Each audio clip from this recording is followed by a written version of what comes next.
오늘 우리에게 주시는 하나님 말씀은 느헤미야 8장 6절에서 18절 말씀까지 봅니다. 느헤미야 8장 6절에서 18절 말씀까지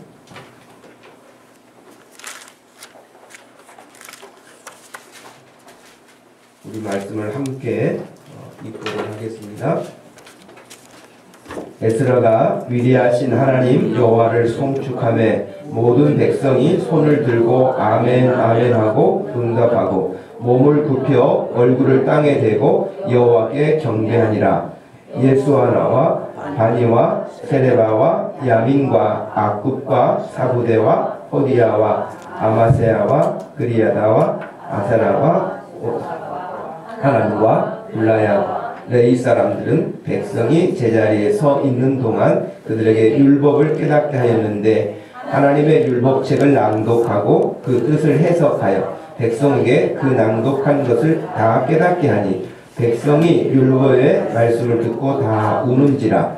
총독 느헤미야와 제사장 겸 학사 에스라와 백성을 가르치는 레위 사람들이 모든 백성에게 이르기를 오늘은 너희 하나님 여호와의 성일이니 슬퍼하지 말며 울지 말라 하고 느헤미야가 또 그들에게 이르기를 너희는 가서 살찐 것을 먹고 단 것을 마시되 준비하지 못한 자에게는 나누어 주라. 이날은 우리 주의 성일이니 근심하지 말라. 여호와로 인하여 기뻐하는 것이 너희의 힘이니라 하고 레위 사람도 모든 백성을 정숙하게 하여 이르기를 오늘은 성일이니 마땅히 조용하고 근심하지 말라 하니 모든 백성이 곧 가서 먹고 마시며 나누어 주고 크게 즐거워하는 이는 그들이 그 일거리를 밝히 알리라. 그 이튿날 백성의 족장들과 제사장들과 레위 사람들이 율법의 말씀을 밝히 알고자 하여 학사 에스라에게 모여서 율법에 기록된 말을 본즉 여호와께서 모세를 통하여 명령하시기를 이스라엘 자손은 일곱째 달 절기에 초막에서 거할지라고 하였고 또 일러스되 모든 성읍과 예루살렘에 공포하여 이르기를 너희는 산에 가서 감람나무 가지와 들감람나무 가지와 화석류나무 가지와 종려나무 가지와 기타 무성한 나무 가지를 가져다가 기록한 바를 따라 초막을 지으라 하라 한지라.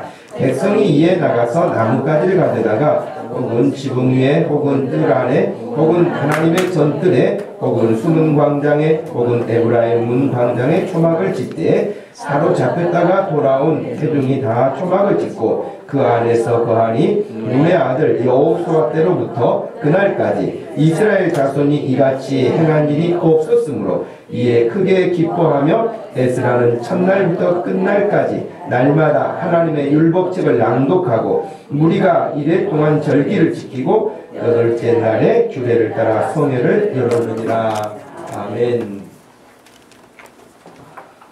오늘은 19번째 시간인데 말씀, 율법이 반복돼서 여러 번 나왔는데요. 말씀이라는 주제로 제가 말씀 전합니다. 제가 어떤 작가의 책 한 부분을 읽어드리려고 하는데요.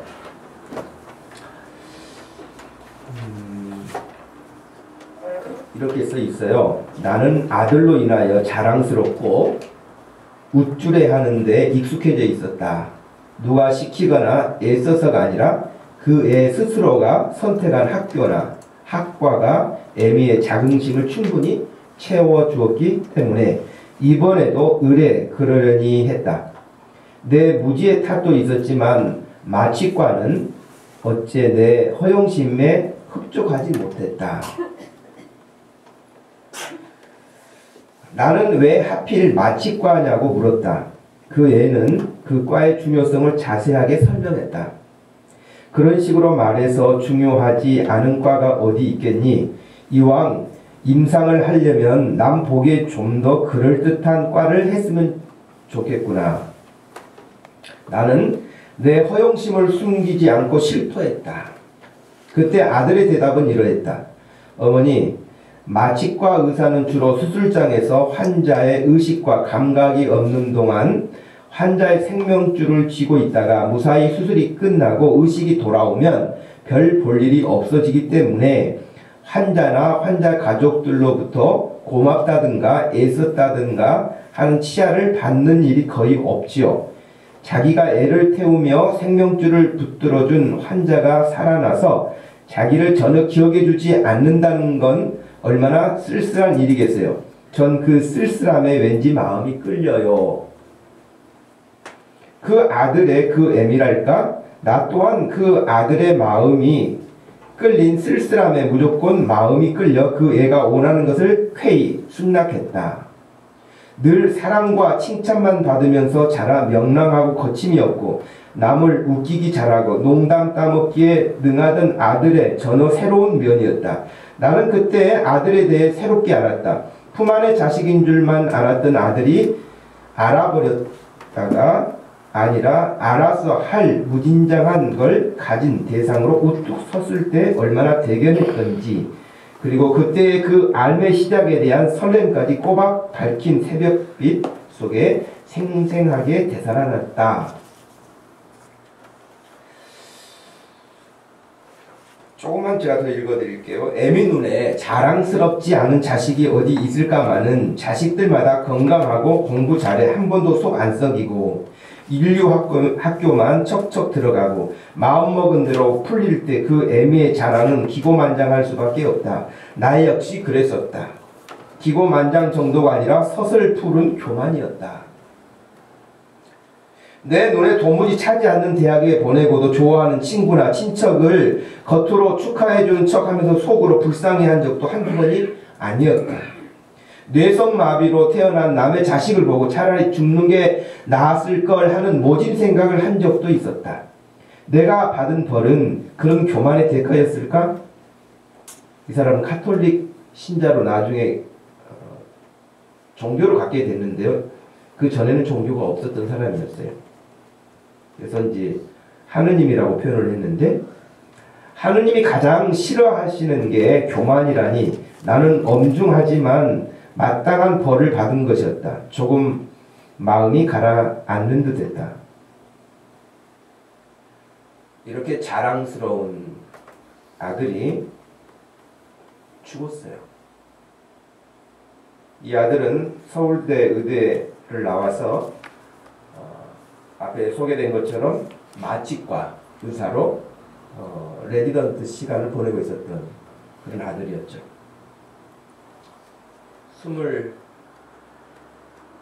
20만 나이로 25세 나이에 그 자랑스러운 아들, 어디를 가도 어깨를 펴고 그만한 아들 같지 못한 다른 사람들 눈에 들어오지도 않는 그런 상태. 근데 이 아들이 교통사고로 죽었어요.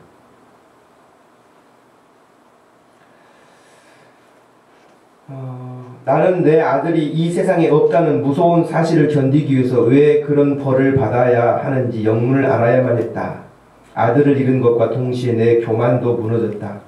재기할 수 없을 만큼 확실하게 무너졌다. 이 글은 자신의 말처럼 자랑스러움을 넘어 교만해지기까지 했던 그 아들의 죽음으로 거의 폐인이 되다시피 하게 된 고 박완서 작가가 쓴 한 말씀만 하옵소서, 한 말씀만 하소서라는 책에 나오는 내용이에요. 그는 그 아들의 죽음 앞에서 이렇게 말했어요. 스스로 미치지 않는 게 저주스럽다. 아들이 이 세상에 살아있지 않는 걸 인정하게 되면 그 다음은 가슴을 쥐어 뜯으며 미친 듯이 몸을 솟구치며 울부짖을 차례였다.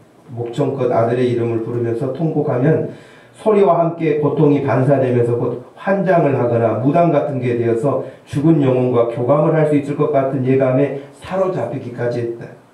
내 기억력 말고는 내 아들이 존재했었다는 아무런 흔적도 남아있지 않은 이 세상이 도무지 낯설었고 싫었다.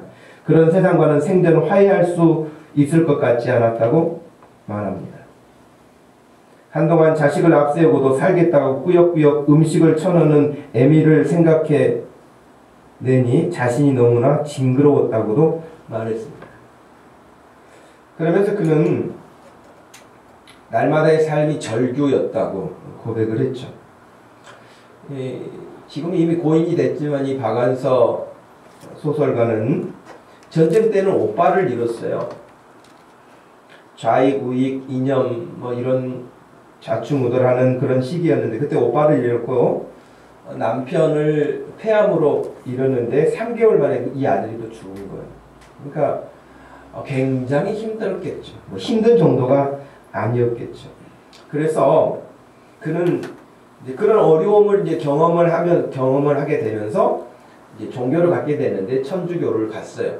그러면서 이제 하나님이라고 하는 분을 어렴풋하게 이제 생각하게 되면서 왜 이런 일을 내가 당해야 하는지에 대해서 뭐라고 한 말씀만 좀 해주십시오. 그러면 제가 순응을 하겠다는 거예요. 왜 그런지를 모르겠다는 거예요. 그러니까 하나님 제발 한 말씀만 해주세요. 책 제목. 그러니까 일기 형식의 책인데 하나님께서 그래 내가 이런 뜻을 가지고 있다. 뭐 이렇다 저렇다 뭐라고 말씀을 해주시면 좋겠는데 아무 소리를 들을 수 없는 그 상황에서 이런 고통을 부여안고 살다가 이제 돌아가셨죠. 이분도. 여러분 하나님 말씀 지금 이 박완서 작가가 한 말씀만 좀 해주세요 라고 할 만큼 여러분 하나님 말씀을 간청해 본 적이 있으세요? 하나님 도무지 참 어떻게 해야 될지도 모르겠고요. 이거 지금 어떤 것인지 깨닫지도 못하겠어요. 제발 뭐라고 좀 해주세요. 뭐 말씀을 좀 해주세요. 싫으면 싫다, 좋으면 좋다. 어떻게 좀 말씀을 해보세요. 여러분이 신앙생활하면서 고민거리가 왜 없겠습니까? 왜 어려움이 없겠습니까? 왜 갈등이 없겠습니까? 그럴 때에 이 박완서 작가가 몸부림치고 있는 것처럼 하나님 앞에서 제발 어떤 말씀, 책망을 해도 좋고 칭찬을 해도 좋고 어떤 말씀이 좋으니 한 말씀만 해주세요. 한마디만 좀 해주세요. 뭐라고? 여러분 지금까지 살아오시면서 여러분이 하나님 앞에서 하나님의 뜻을 알기 위해서 하나님의 어떤 의도를 알기 위해서 주님 제발 말씀해 주세요 라고 하나님의 음성을 듣기 위해서 혹은 하나님의 말씀을 깨닫기 위해서 하나님의 뜻을 알기 위해서 여러분이 그렇게 매달려 본 적이 있는가? 의외로 성경의 인물들은요 이런 경험들이 꽤 많습니다. 의외로 아브라함 같은 사람이 물론 그 살아왔던 75년 지내왔던 그 고향을 떠난다는 것은 쉽지 않았을 거예요. 혼자 떠나는 거 아니에요. 혼자 떠났다가 몇 년 후에 돌아오는 약속도 아니에요. 아예 친척 본토를 다 떠나는 거예요. 75세에. 혼자 떠나는 게 아니라 온 가족과 종들과 가축을 다 데리고 떠나는 거예요. 정말 쉽지 않았겠죠? 그러나 더 어려웠던 그의 삶은 25년 만에 낳은 아들, 그 귀한 아들을 하나님께서 요구하셨어요. 그 아들을 데리고 제물로 드린다고 모리아 산으로 올라가고 있었어요. 그런 고통을 여러분 누가 알겠습니까? 모세는 편안하게 살았을까요? 모세는 태어나자마자 아주 살해 명령을 내린 바로의 그 무서운 허각 정치 아래서 그 생명을 부지하기 위해서 몰래 어머니가 숨겨서 키우다가 더 이상 어찌할 수가 없어서 그 아이를 바구니에 담아서 나일 강변에 뛰어보낸 거 아닙니까? 그러면 그렇게 해서 구해낸 아들이 인생이 편안했습니까? 그는 결코 만만치 않은 인생을 살았습니다. 모세만 그랬을까요? 아브라함만 그랬을까요? 노아는요. 아무도 하나님을 인정하지 않은 그 세상에서 120년 동안 맑은 날, 말짱한 날에 방주를 짓고 있어야 했으니 얼마나 조롱거리가 됐겠어요. 여러분 결코 성경의 한 인물들이 쉽게 세상 살다가 간 사람들 아니에요. 하나님 대충 믿다가 간 사람들이 아니에요. 정말 그 시대에 모두가 다 넓은 길로 간다 할지라도 좁고 협착한 그 길이라 해도 하나님이 명하신 길이라고 한다면 갔던 사람들이 믿음의 사람들이에요. 그들은 하나님이 하신 말씀을 따라 간 사람들이에요. 이 박완서 씨가 한 말씀만 내게 해주세요라고 간청하고 있는 것과 그것은 이미 어떤 일어난 일들에 대해서 이해하지 못하는 그 가슴 찢어지는 그런 어떤 현실 때문에 그렇겠죠.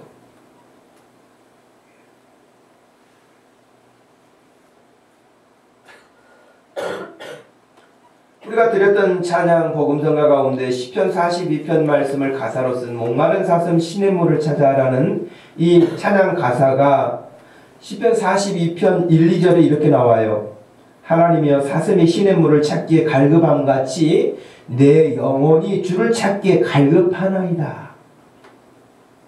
정말 여러분 주님을 찾기에 갈급해 보신 적이 있는지, 내 영혼이 하나님 곧 살아계시는 하나님을 갈망하나니 내가 어느 때에 나아가서 하나님의 얼굴을 뵐 수 있을까 하면서 하나님을 갈망한다. 저는 오늘 아침 여러분 함께 예배하는 여러분들 한 사람 한 사람들이 하나님 앞에 이런 갈망하는 믿음, 갈망하는 은혜, 하나님의 은혜를 사모하는 그런 심령이 될 때에 여러분의 개인의 역사도 놀라운 변화가 일어나겠지만 여러분의 가정도 우리 교회 안에도 하나님 앞에 큰 놀라운 경험을 이루게 될 것이라고 생각합니다. 여러분 목마른 사슴이라고 하는 이 부분을 생각할 때 여러분 사슴이 언제 목마르겠습니까? 물론 일상생활에서도 그럴 수 있겠지만요. 대부분 동물의 왕국이라는 TV 프로그램을 보면 그 모든 동물들이 목말라 할 때가 언젠가요? 예, 가물고 우기가 다 끝나버리고 이제 건기인 거예요. 건기가 한두 달이 아니라 몇 달이 되는 거예요. 몇 달 동안 비가 안 와요. 먹을 풀도 다 말라버리는 거예요. 마실 물도 없는 거예요. 그런데 물이 어디 있는지 동물들이 본능적으로 다 알아요. 그렇기 때문에 그 물을 마시기 위해서 다 갑니다. 거기는 무서운 사자부터 시작해가지고 아주 어린 약한 그런 동물들까지 다 갑니다. 물이 있으니까. 물을 못 먹으면 죽으니까 가는 거예요. 근데 여러분 목마른 사슴이 시냇물을 찾아갔어요. 근데 사슴만 있는 게 아니에요. 벌써 거기는 그런 사슴이 오고 또 다른 동물들이 올 것을 알고 맹수들이 기다리고 있어요. 맹수들은 물도 마시지만 그렇게 물 마시러 오는 애들은 또 잡아먹는단 말이죠. 그러니 사슴은 거기서 물만 마시는 게 아니라 생명을 거는 거잖아요. 여러분 시인이 하나님 앞에서 고백하기를 정말 목마른 사슴이 시냇물을 찾아 갈급함같이 내가 주님 앞에 갈급합니다. 어찌 보면 우리의 신앙생활은 너무 갈급함이 없을지도 몰라요. 너무 애타하는 것이 없을지도 몰라요. 기도 안 해도 살만해요. 말씀 하나님 나에게 뭐 특별히 말씀 안 해주셔도 살만해요. 아니 그냥 하나님 말씀하시면 좀 부담스러워요. 아 그냥 제가 알아서 다 할 테니까 하나님 저에게 그런 말씀을 하지 마세요. 아마 이럴지도 몰라요. 우리 내면 세계에 있어서 여러분 하나님이 말씀하신다면 여러분 어떨 것 같아요?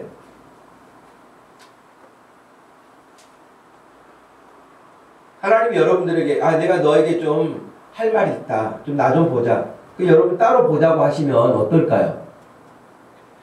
마음에 여러 가지 생각이 막 들겠죠? 아 내 생각은 이러는데 하나님은 또 이런 반대된 말씀을 하시면 어떨까? 아 혹시 내가 할 수도 없는 일을 나한테 하라고 하면 어떨까? 그럼 겁도 날 거예요. 예. 아마 그렇기 때문에 우리는 하나님과 어떤 면에서는 적절한 안전거리를 유지하고 살고 싶은지도 몰라요. 하나님 우리를 막 자꾸 말씀하시면 부담스럽단 말이죠. 교회도 그러기 때문에 여러분 여러분에게 강력하게 하나님의 말씀으로 어떤 것들을 요구하기보다는 늘 여러분의 얼굴 표정을 보면서 부담을 좀 덜 줄 수 있는 말을 하기 원하는 유혹을 받게 돼요. 설교자들이. 이 말하면 너무 세게 받아들일까? 아, 이 말하면 이 사람이 교회를 떠날까? 아, 이 사람이 이렇게 하면 시험에 들까? 등등등 계산이 복잡해져서 하나님의 말씀을 액면 그대로 전하지 못하는 세상이 되었죠. 그래서 지금 말씀드린 것처럼 적절한 하나님과의 거리를 유지하면서 하나님 제가 다 알아서 뭘 알아서 할까요? 아, 주일날 교회 간다니까요? 안 가는 게 아니에요. 오죠. 아, 제가 헌금을 안 하는가? 해요. 걱정 마세요. 그런 거 다 합니다. 저 사업 잘 되면 더 많이 할 거예요. 하나님 그런 걱정을 하지 마세요. 이런 식이라는 거죠. 하나님이 돈이 없어서 하나님이 사람이 없어서 하나님이 능력이 없어서 그러신 분이 아니잖아요. 왜 하나님과 거리를 두려고 하십니까? 하나님을 더 가까이 하나님께 더 가까이 할 수 있는 믿음 되기를 축복합니다. 하나님 앞에 여기 사슴만이 아니라 내 영혼이라고 시편 42편 2절에서는 말합니다. 내 영혼이 하나님 곧 살아계시는 하나님을 갈망합니다. 내가 어느 때에 나가서 하나님의 얼굴을 배울까? 여러분 주일 아침에 예배하러 오시면서 저는 여러분들이 그랬으면 좋겠어요. 오늘 예배 드리러 가서 내가 하나님의 음성을 들을 수 있으면 좋겠다. 내가 오늘 예배 드리러 가서 하나님의 은혜를 누렸으면 좋겠다. 하나님이 정말 임재하신다. 찬송할 때, 예배할 때, 기도할 때, 말씀 들을 때 하나님이 우리 가운데 임재하신다. 그런 이야기를 늘 들었는데 내가 오늘 예배하는 중에 하나님의 그런 임재를 경험하고 싶다. 그런 사모함이 있었으면 좋겠어요. 그래야 되지 않을까요? 우리의 믿음은 그런 믿음 아닌가?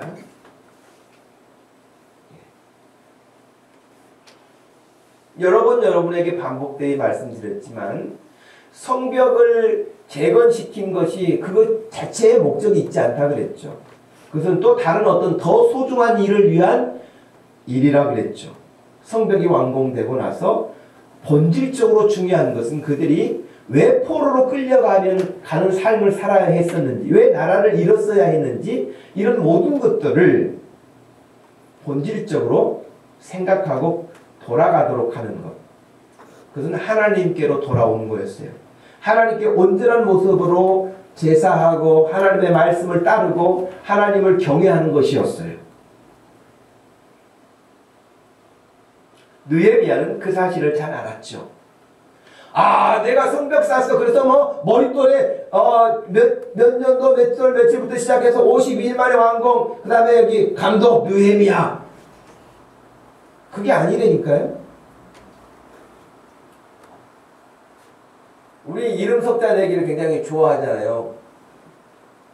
좀 우리 같은 사람 어디서 이름 내놓기도 어렵지만은 여러분 높은 자리에 있는 사람들은 어디 가가지고 나무 심어놓고도 비석 세워놓잖아요. 누가 식수했다, 누가 뭐 했다 다 써놓잖아요.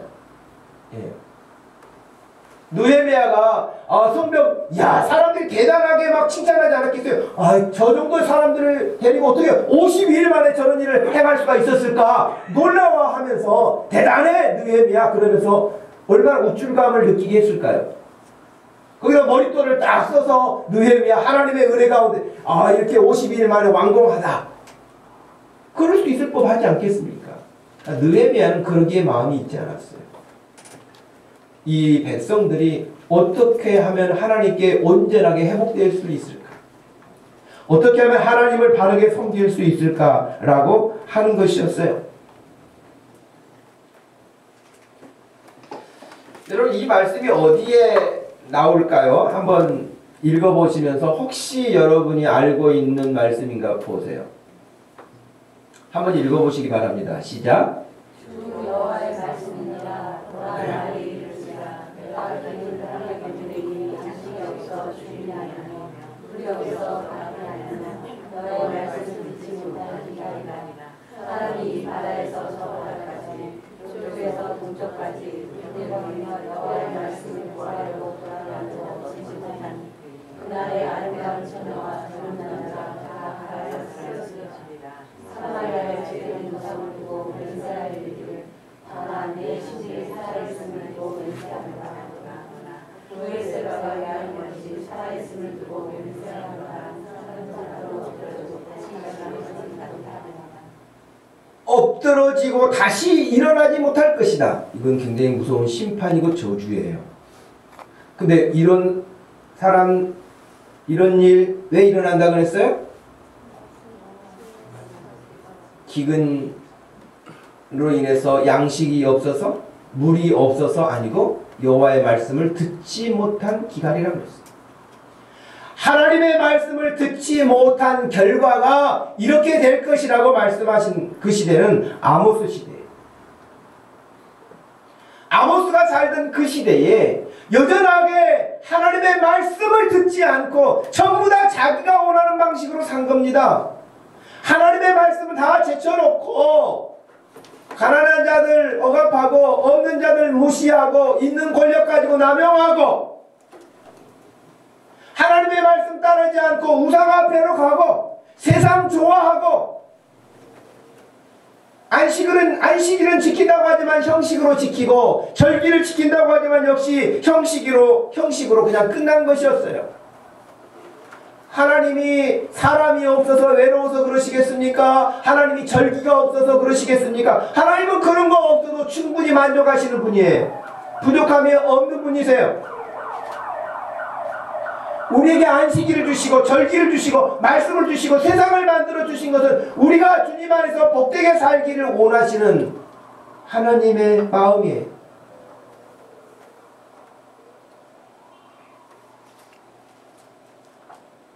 그런데 하나님의 말씀을 듣지 않아요.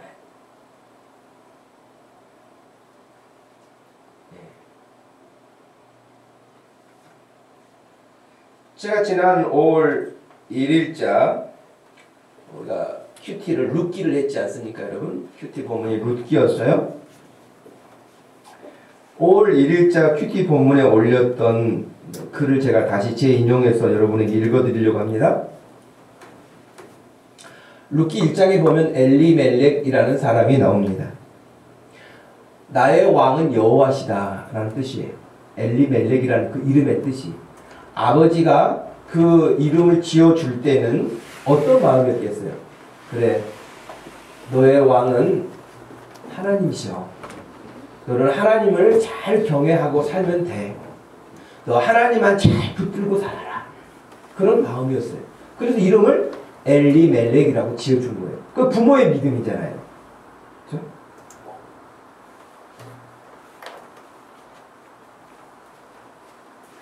엘리멜렉이 살던 그 시대에 다른 나라 사람들은, 하나님을 섬기지 않는 다른 나라 사람들은 전부 다 왕이 있었어요.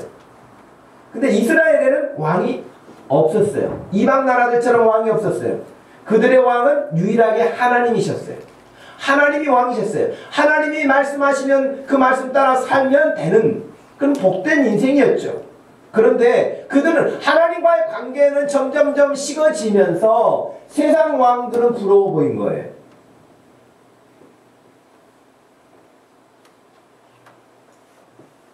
하지만 엘리멜렉이라고 하는 그 좋은 이름의 뜻을 가지고 있음에도 불구하고 그 땅에 흉년이 들기 시작했어요. 흉년은 그냥 들지 않습니다. 특별히 성경에서 흉년이 드는 것은 하나님의 심판 가운데 하나입니다. 하나님이 심판하시는 거예요. 흉년이 들었어요. 그러면 흉년이 들었을 때에 하나님 앞에서 돌아봐야 되잖아요. 왜? 그 심판이기 때문에. 그런데 하나님이 심판하시는 그 심판을 받아들이지 않고요, 그 땅을 떠나버려요. 이거 참 여러분 무서운 일이에요, 사실은. 하나님이 어떤 말씀을 하시고 그 말씀을 따르지 않을 때에 그냥 버려두시는 것도 있지만, 버려두지 않고 그 사람들을 챙기려고 하면은 매를 때리시거나 야단을 치시거나 훈련을 하시거나 하신단 말이죠. 그렇게 되면 그렇게 해서라도 그를 바른 길로 끌어오시기 위함 아니겠습니까? 하나님 말씀 듣지 않고 사사시대에 계속해서 반복했던 건 뭐입니까? 우상 섬기는 거였잖아요. 그렇게 하지 말라고 하는 거, 그것만 찾아가서 한 사람들 아닙니까? 여러분 사사기 읽어보세요. 한 번 하고 끝난 거 아니에요. 계속 반복해요. 350년. 미련해요, 인간들이. 지금 룻이 살던 시대도 엘리멜렉이 살던 시대도 사사시대예요. 사사시대인데 하나님 말씀을 어긋나게 하고 그렇게 사는 그들을 그냥 둘 수 없어 하나님이 그 땅에 기근을 주신 거예요. 그러면 회개해야죠. 돌이켜야죠. 하나님 잘못했습니다 하고 하나님께 돌아와서 우상 다 버리고 세상 쫓던 거 다 버리고 하나님을 붙잡아야죠. 근데 엘리멜렉이 하나님은 나의 왕이십니다. 그런 사람이 나는 그런 기근 내리시는 하나님 싫습니다. 그리고 모압에 가면 거기는 먹을 것도 잔뜩 있다는데 먹을 거 많다는데 우리 갑시다 하고 그 땅을 떠나버린 거예요. 이건 무서운 일이지요. 진짜요? 모압 갔더니 먹을 게 많아요. 곡식이 많아요. 생각한 것이 맞은 거예요. 아, 그렇지. 우리가 이민 오기를 잘했어. 여기로 오기를 잘했어. 봐라. 여기 이렇게 먹을 거 많은데 저 배들에 먼지가 펄펄 날리는 데서 하나님 섬긴다고 저기 붙잡고 있을 게 뭐 있냐? 먹을 것도 없는데. 그러면서 성공한 엘리멜렉 아니겠습니까? 성공했죠? 그죠? 근데 어떻게 됐습니까? 엘리멜렉이 굶주려서 목말라서 죽은 게 아닙니다. 엘리멜렉이 그가 원했던 양식을 충분히 얻었어요. 그러나 죽었어요. 두 아들 역시 죽었어요. 더 무서운 심판을 자초한 것이죠. 하나님의 말씀으로 돌아오는 것이 아니라 하나님의 말씀을 버리고 떠나버린 그가 세상의 것을 얻었단 말이죠. 얻었어요.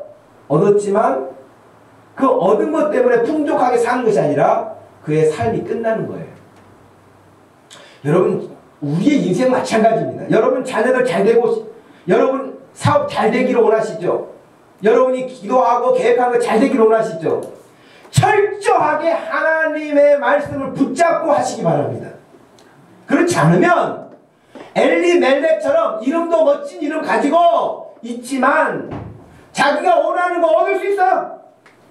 베들레헴에는 먼지 날리지만 모함에 가서 양식을 얻을 수 있어요.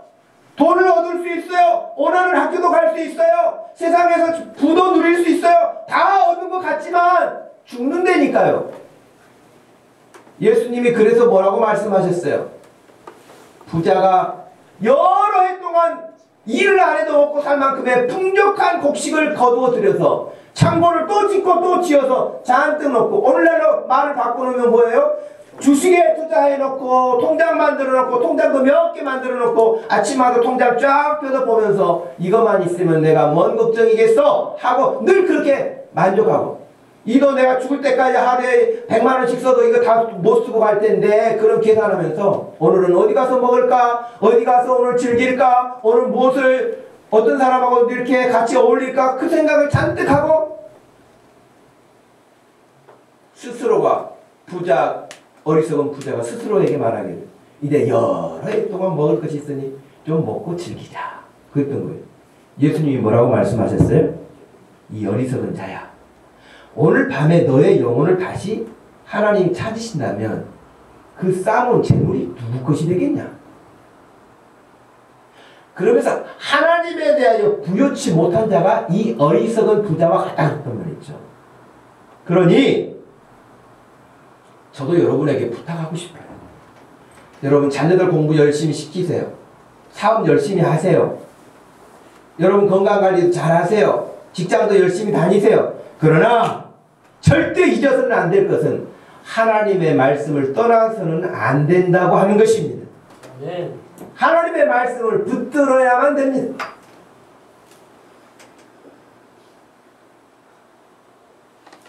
엘리멜렉, 그는 여호와의 말씀을 듣지 못한 기간에 빠진 사람이었습니다.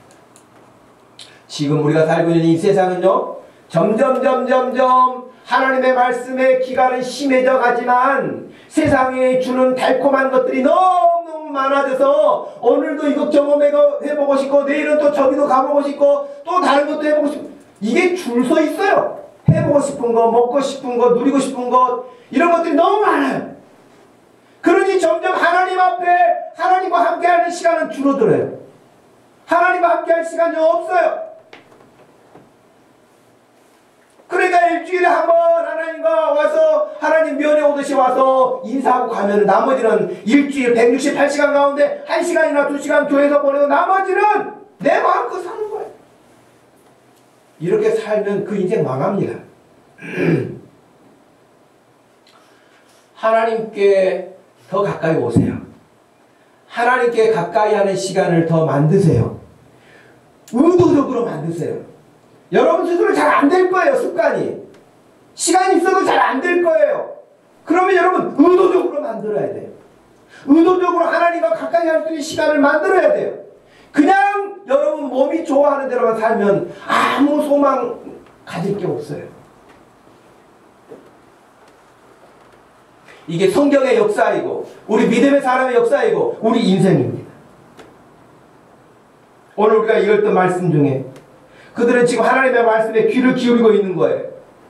여호와의 말씀을 그동안 듣지 못했던 기간에 있었던 그들이 바짝 마른 땅에 단비가 내려서 흙냄새가 나는 것처럼 하나님의 말씀을 들려주는 에스라 앞에 와서 귀를 기울이고 있는 거예요. 하나님이 어떻게 말씀하셨는지, 뭘 말씀하셨는지를 듣고 있는 것입니다. 그래서 6절 말씀에 에스라가 위대하신 하나님 여호와를 송축하며 모든 백성이 손을 들고 아멘 아멘 했다고 하는 거예요. 저는 여러분들이 하나님께 주일날 예배하면서 이런 마음이 되기를 바라요.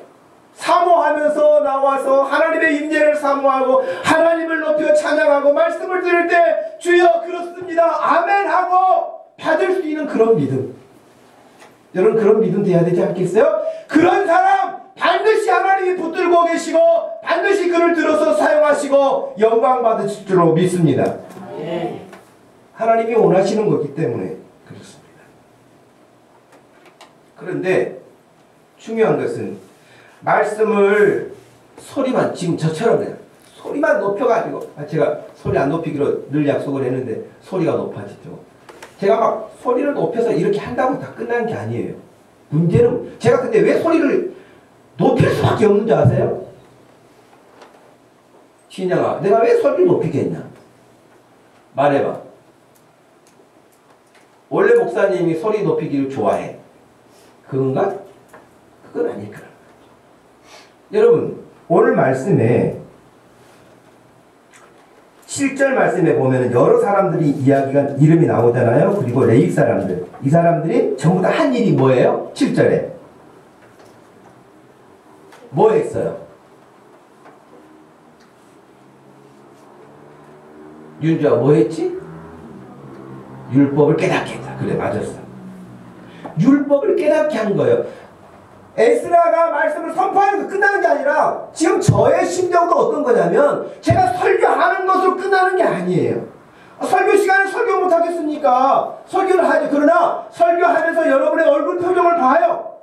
여러분의 예배 태도를 보는 거예요. 그리고 지금 여러분들이 이 말씀을 깨닫고 있는가 하는 거예요. 소리만 지르면 뭐합니까? 아이고 교회 갔더니 목사님이 어디까지 뭘 그렇게 드셨는지는 모르지만 소리만 질렀나? 그게 아니라니까요. 여러분들이 말씀을 깨닫지 못한다면 무슨 유익이 있겠냐. 지금 여기 7절 말씀 그래서 깨달아. 그 율법을 깨닫게 하는 거예요. 8절에서도 그래요. 하나님의 율법책을 낭독하고 그 뜻을 해석하고 백성에게 그 낭독한 것을 다 깨닫게 하니. 그랬더니 9절에 어떻게 했습니까? 백성이 율법의 말씀을 듣고 다 우는지라. 울어요.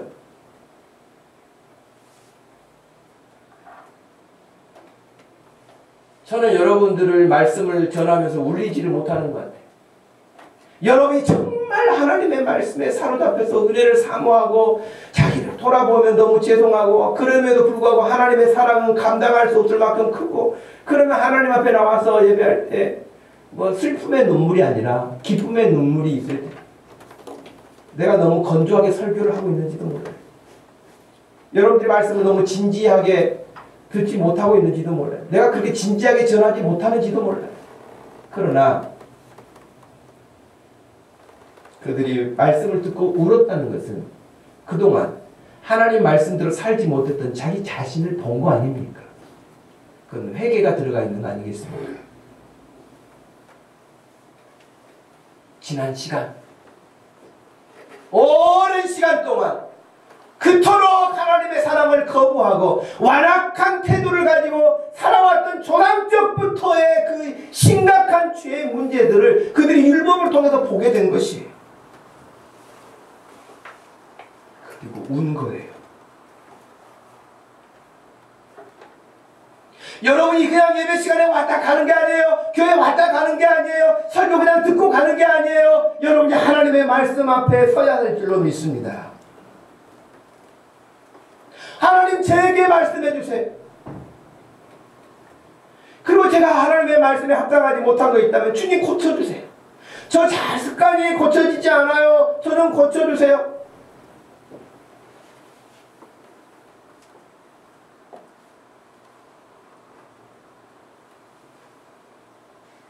제가 옥상 텃밭을 텃밭에 심어놨던 열무를 뽑고 거기다 고구마를 심었어요, 지난주에. 그랬더니 6층인지 정확하게 인사를 못해서 모르겠는데 어떤 한 형제가 올라와서 담배 피러 올라왔더라고요.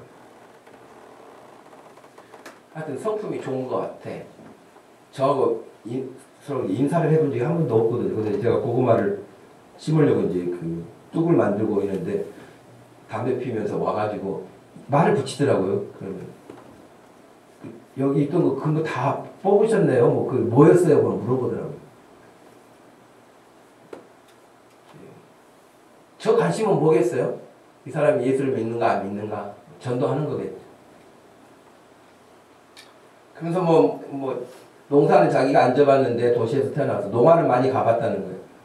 그래서 아는 것도 많더라고. 농화를 많이 갔다고 하면서 아는 것도 많고 농사에 대해서 그렇게 해요. 하여튼 이야기 끝나고 예수 믿으십니까? 교회 나가세요 라고 물어봤더니 옛날에 나가고 지금 안 나간대.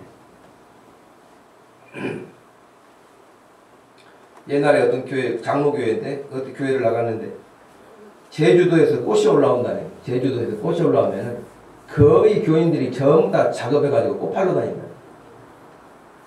그런 일을 몇 년 하고 났더니 자기가 이거 뭐 하고 있는 건가. 그래가지고 교회를 나왔대. 그래서 거의 정확한 교회가 어떤 교회인지는 모르겠지만 사업하는 교회는 어땠는지 그러면서 교회를 안 다니기 시작했다는 거예요. 그 어디 사세요? 상도동 산대요. 이번 주에 좀 더 봐서 만나서 이야기 좀 해보려고 하는데 근데 교회를 다녔다고 이제 이야기를 하면서 이제 남자 팀들 이렇게 원래 악기도 하고 그러니까 이제 불러드리려고 악기 다루는 거 있냐고 내가 물어봤을 때니 베이스 기타 친대요. 그때 우리 교회 내다봤는가 교회 드럼도 있더라고요 그러더라고. 관심이 전혀 없지는 않은 거야. 원래 그리고 자기가 음악을 전공했대. 근데 지금 부동산 쪽으로 일을 한다고 그런 이야기를 하더라고요.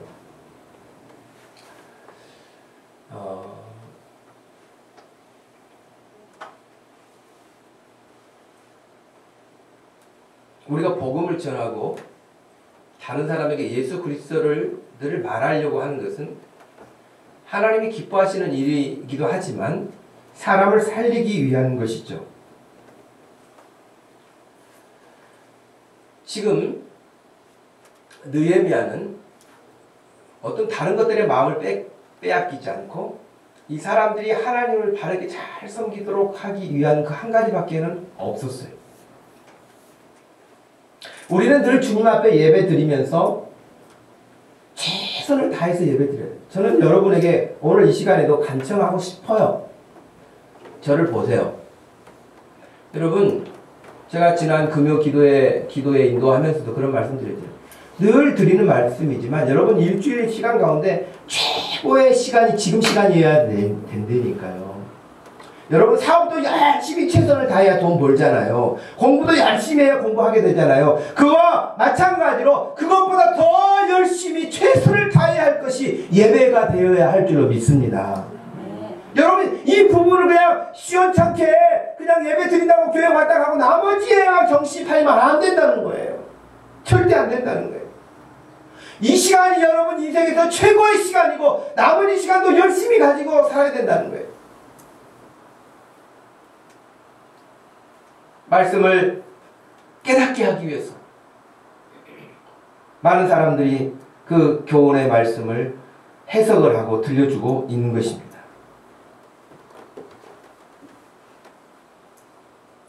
사람들이 울었어요. 회개했어요. 그때 총독 느헤미야와 제사장 겸 학사 에스라와 백성을 가르치는 레위 사람들이 모든 백성에게 말하기를 오늘은 너희 하나님 여호와의 성일이니 슬퍼하지 말며 울지 말아라. 그러면서 느헤미야는 더 적극적으로 말하기를 너희는 가서 살찐 것을 먹고 단 것을 마시고 준비하지 못한 이웃에게는 나누어 주라. 그렇게까지 이야기를 합니다.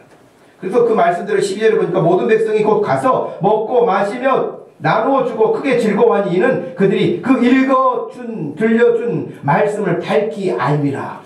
말씀은 울기만 하는 게 아니에요. 슬픈 것이 아니에요. 하나님의 말씀으로 인해서 그들이 새 힘을 얻게 되고 그 말씀의 뜻을 밝히 알고 소망이 생기고 기쁨이 생긴 것이죠. 회개가 있으면요, 여러분, 거기에는 기쁨이 있어요. 회개가 있으면 거기는 용서가 있어요. 회개가 있으면요, 회복이 있어요. 그 이전에 경험하지 못했던 기쁨이 생겨나는 것이에요. 여러분, 하나님은 우리를 야단치시는 것으로 끝이 아니에요. 야단치시는 것 자체가 목적이 아니에요. 그 야단치시고 혼내시는 것을 통해서 우리가 바르게 되어지는 것이 하나님의 목적이잖아요. 그렇기 때문에 하나님께서는 회개하고 그 이후에는 우리가 용서의 기쁨을 맛보게 하시는 거예요. 우리가 하나님을 섬기면서 우울해지지 않은 이유가 거기에요. 예수님이 십자가에서 죽으시고 끝난 게 아니에요. 다시 부활하셨잖아요. 소망이 있잖아요. 그럼 우리는 절대 우울 모드가 아니에요. 예. 침울해하지 않습니다. 우리가 살면서 어떤 어려움을 만날 수 있어요. 그러나 그 어려움으로 끝나는 게 아니에요. 부활하신 우리 주님처럼 고난으로 끝나지 아니하고 우리의 인생을 하나님이 복되게 들어 사용하실 줄로 믿습니다. 왜냐하면 이 세상이 끝이 아니거든요. 이 세상으로 살다가 끝나는 게 아니거든요. 우리는 하나님의 나라와 연결되어 있어요. 이어져 있어요. 여기서만 살다 끝나는 게 아니에요. 그랬어요. 용서받은 사람 마음에는 기쁨도 있고요, 자유함도 있고요, 편안함도 있고요, 소망도 있어요. 그죠? 여러분, 뭔가를 잔뜩 잘못했는데 눈치 살살 보고 막 마음 졸이고 있는데 아예 그냥 야단을 딱 맞고 나면, 매를 맞고 나면 그 다음에는 마음이 편안하죠. 그런 경우 없으세요? 네. 매를 맞고 자야 밤에 잠이 잘 오는 사람도 있어요. 안 그러면 불안해. 언제 일어나서 때릴까? 언제 이 문제가 터질까? 언제 어려움이 또 올까? 그것 때문에. 근데 이미 다 어려움을 겪고 나면 마음 편하단 말이죠. 바울은요, 그래서 이렇게까지 말했잖아요. 로마서 8장 1절 2절 한번 읽어보세요. 로마서 8장 1절 2절 제일 밑에 줄입니다. 시작. 그러므로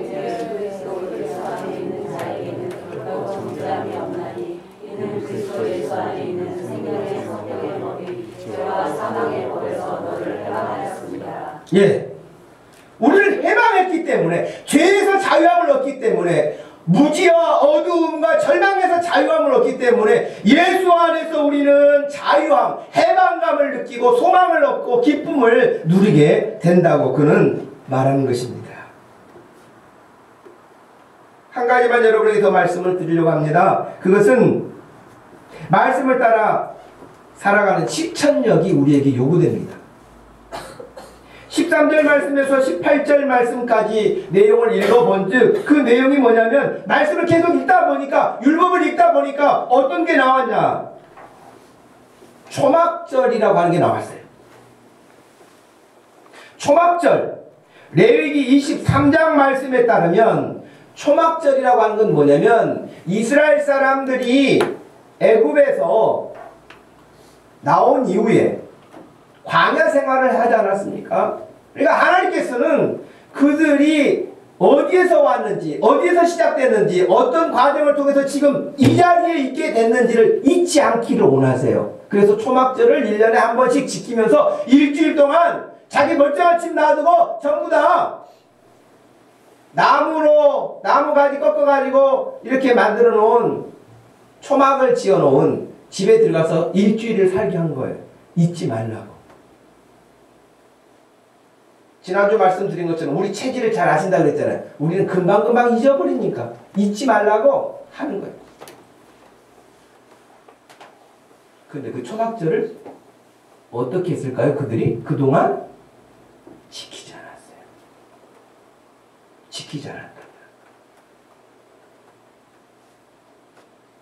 17절 말씀에 보면은 사로잡혔다가 돌아온 회중이 다 초막을 짓고 그 안에 거했는데, 눈의 아들 여호수아 때로부터 그날까지 이스라엘 자손이 이같이 행한 일이 없었다는 거예요.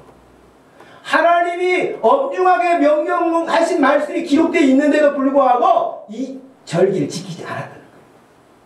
하나님 말씀 무시하고 산 거예요.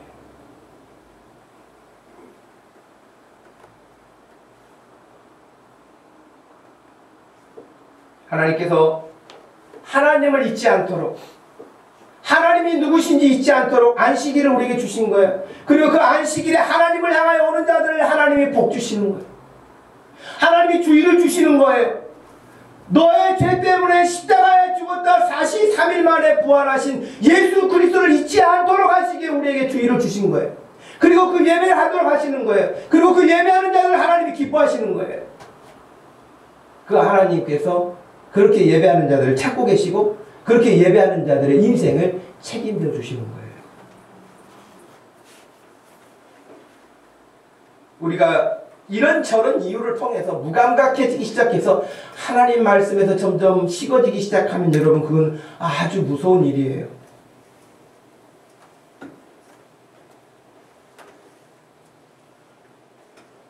어떤 이유가 됐든지 말씀을 따라 살지 않아도 아무렇지 않게 생각하게 되어지는 그것은 아주 무서운 징조 아니겠습니까? 지금 이들은 느헤미야의 지도력과 에스라의 설교를 통해 그리고 말씀을 깨닫게 가르치는 사람들로부터 배운 말씀들을 통해서 그대로 초막절을 지키기 시작한 거예요. 실천한 거예요. 아, 율법에 그렇게 하나님이 말씀하셨던 적이 있었어. 끝나는 게 아니라고요. 그 말씀을 듣고 바로 실행하는 거예요. 초막절을 지키는 거예요. 우리에게 지금 필요한 게 뭡니까? 하나님의 말씀을 들을 때마다 그 성경에 그렇게 돼 있대. 느헤미야가 그랬더래. 성경에 어떤 말씀이 있다고 그래. 그걸 끝나는 게 아니라고요. 그 말씀을 실행하는 거예요. 실천하는 거예요.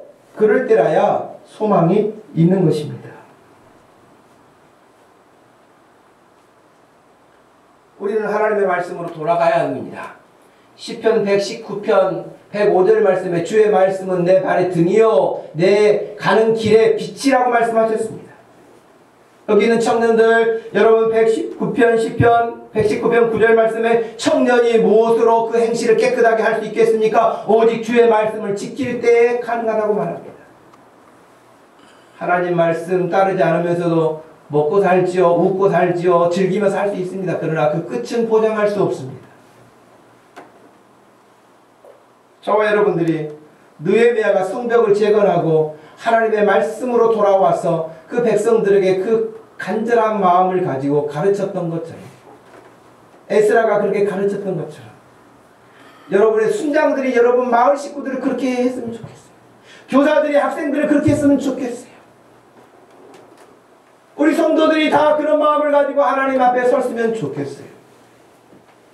이 시간을 통해서 다시 여러분들이 회복해야 할 부분이 있다면 회복하여 하나님 앞에 하나님의 나라를 흥왕케 했던 느헤미야와 같이 에스라와 같이 쓰임받을 수 있기를 주님의 이름으로 축복합니다.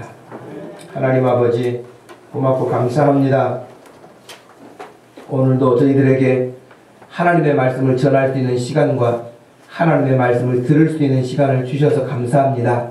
하나님 말씀에 정말 우리가 갈증을 느낄 수 있기를 원합니다.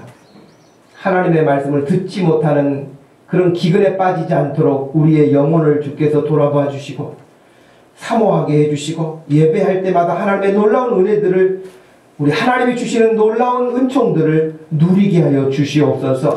이 세상이 험하고 험할지라도 유혹하는 것이 많을지라도 흐트러지지 않는 자세로 하나님을 향하여 갈 수 있는 믿음의 사람들 되게 하여 주옵소서. 감사하신 예수님의 이름으로 기도하옵나이다. 아멘. 다같이 일어나셔서 294장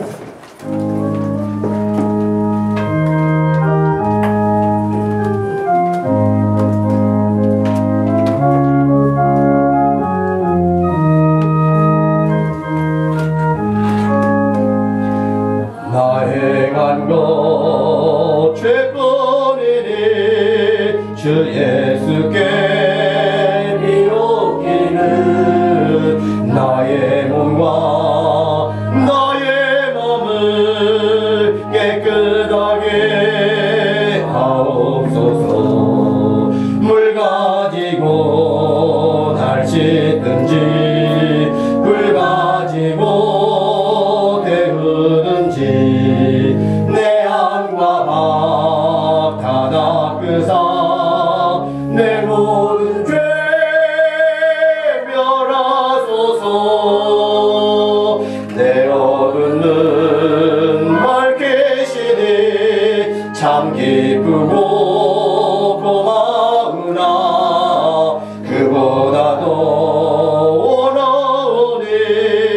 정결한 마음 주옵소서.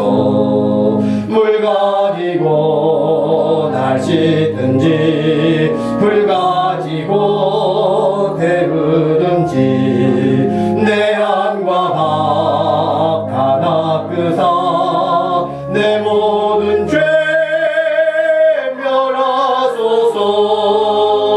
정결한 마음 그 속에서 신령한 빛 비추오니 이러한 마음 얻으며 눈까지도 밝으리라.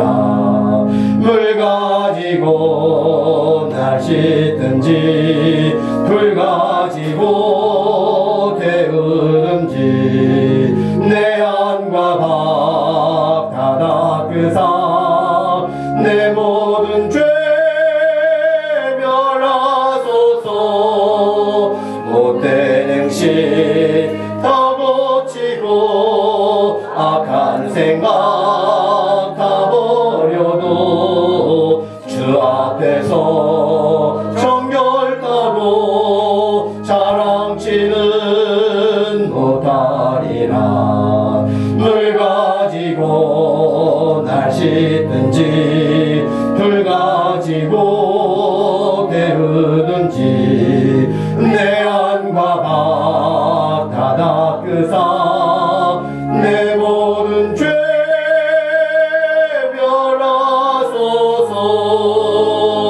멸하소서. 지금은 우리 주 예수 그리스도의 구원하신 은혜와 우리 하나님 아버지의 극진하신 그 사랑과 성령 하나님의 위로하심과 교통하심이 말씀을 듣고 깨닫고 교훈받아 그 뜻을 따라 순종하며 살기 원하는 사랑하는 모든 성도들 머리 위에 가정 위에 지금부터 영원토록 함께 계실지어다. 아멘.